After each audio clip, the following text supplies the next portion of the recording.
Hi everyone!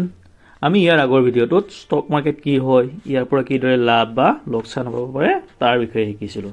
যদি আপোনালোকে ভিডিঅ'টো চোৱা নাই তেতিয়াহ'লে আই বটন বা ডেছক্ৰিপশ্যনত গৈ ইয়াৰ লিংক দিয়া আছে, তাৰ পৰা ভিডিঅ'টো চাই ল'ব পাৰে। আমি লাষ্ট ভিডিঅ'টোত কৈছিলোঁ যে আমি যেতিয়া কোনো এটা কোম্পানীৰ শ্বেয়াৰ কিনো, শ্বেয়াৰ প্ৰাইচ আপ হোৱাৰ উপৰিও কোম্পানীটোৰ ডিভিডেণ্ডৰ পৰা আমাৰ কি হ'ব পাৰে, লাভ বা প্ৰফিট হ'ব পাৰে। চ' আজি আমি ডিভিডেণ্ড কাক বোলে, ডিভিডেণ্ড কাক দিয়া হয় আৰু ডিভিডেণ্ড পাবৰ বাবে কি কি কণ্ডিশ্যন ফুলফিল কৰিব লাগে তাৰ বিষয়ে জানিম।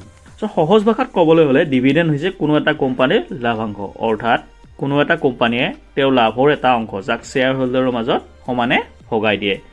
বাট এনেকুৱাও নহয় যে কোম্পানীৰ লাভ হ'লে কোম্পানীয়ে সম্পূৰ্ণ লাভাংশ শ্বেয়াৰ হোল্ডাৰৰ মাজত ভগাই দিবই লাগিব, অৰ্থাৎ ডিভিডেণ্ড দিবই লাগিব।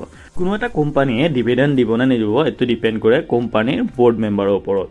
যেতিয়া এটা কোম্পানীৰ লাভ হয় তেতিয়া প্ৰথমতে কোম্পানীটোৱে তেওঁলোকৰ লাভ দুটা কামত ব্যৱহাৰ কৰে। হয়তো কোম্পানীতে সেই লাভখিনি কোম্পানীৰ এক্সপানশ্যনৰ বাবে, যেনে ধৰা হ'ল কোম্পানীয়ে নতুন প্লেন লগাব লাগে বা নতুন কোম্পানী এটা একুইজিশ্যন কৰিব লাগে, এনেকুৱা ধৰণৰ কামত ব্যৱহাৰ কৰে।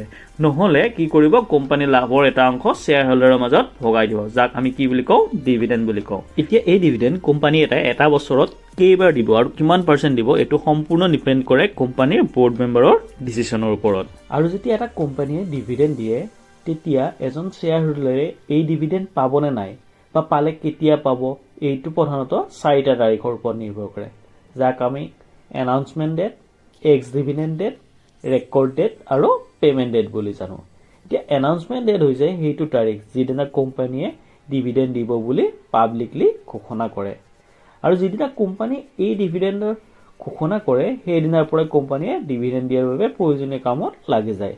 বাট এতিয়া মেইন প্ৰব্লেমটো হ'ল কোম্পানীয়ে ডিভিডেণ্ড কাক দিব, কিয়নো এদিনত এটা কোম্পানীৰ লাখ লাখ শ্বেয়াৰ কিনা বেচা কৰা হয়। এইটো প্ৰব্লেম দূৰ কৰিবৰ বাবে কোম্পানীয়ে কি কৰে, এটা ৰেকৰ্ড ডেট ঘোষণা কৰে। এতিয়া এই ৰেকৰ্ড ডেটটো মানেনো কি?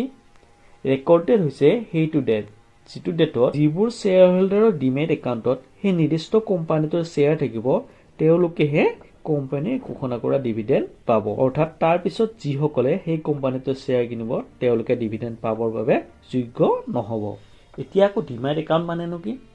ডিমেট একাউণ্ট হৈছে ষ্টক মাৰ্কেটত শ্বেয়াৰ কিনা বেচা কৰিবৰ বাবে খুলিব লগা এটা একাউণ্ট। ঠিক যিদৰে আপুনি বেংকত পইচা থ'বলৈ বা উলিয়াবলৈ আপুনি এটা বেংকত একাউণ্ট খুলিব লাগে, ঠিক একেদৰে ষ্টক মাৰ্কেটতো আপুনি আগতে এটা একাউণ্ট খুলিব লাগে। চ' ডিমেট একাউণ্ট কি হয়, ইয়াক কিদৰে খুলিব পাৰি আৰু ইয়াক খুলিবৰ বাবে কি কি ডকুমেণ্টৰ প্ৰয়োজন হয়, ইয়াৰ বিষয়ে আমি নেক্সট ভিডিঅ'টোত ভালদৰে জানিম।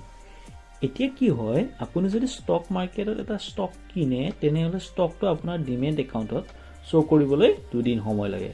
চ' আপুনি যাতে ডিভিডেণ্ড পাবৰ বাবে ষ্টক কিনিলে ডিভিডেণ্ড পোৱাত প্ৰব্লেম নহয়, সেয়েহে কোম্পানীয়ে এটা এক্স ডিভিডেণ্ড ডেট ঘোষণা কৰে, যিটো সাধাৰণতে ৰেকৰ্ড ডেটৰ 1 দিন আগত হয়। আৰু আপুনি যদি অলৰেডি ডিভিডেণ্ডৰ কাৰণে শ্বেয়াৰটো কিনিব বিচাৰে তেনেহ'লে আপুনি ষ্টক মাৰ্কেটৰ পৰা ষ্টকটো এক্স ডিভিডেণ্ড ডেটৰ 1 দিন আগতেই কিনিব লাগিব।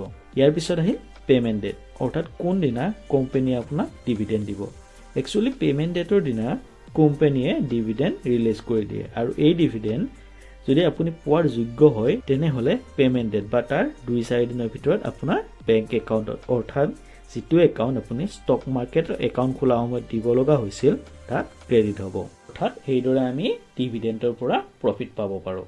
আৰু কি হয়, যেতিয়া কোনো এটা কোম্পানীয়ে ডিভিডেণ্ড দিয়ে তেতিয়া কোম্পানীটোৰ শ্বেয়াৰ প্ৰাইজৰ তুলনাত এটা সৰু এমাউণ্ট কোম্পানীয়ে ডিভিডেণ্ড হিচাপে ঘোষণা কৰে। চ' বহুতে ডিভিডেণ্ডক ইগন'ৰ কৰাই দেখা যায়, কিন্তু লং ৰানত ডিভিডেণ্ডৰ পৰাও আমি এটা ভাল এমাউণ্ট প্ৰফিট হিচাপে লাভ কৰিব পাৰোঁ, আৰু আমি আমাৰ এটা ভাল ছাইড ইনকামৰ চ'ৰ্চ ক্ৰিয়েট কৰিব পাৰোঁ।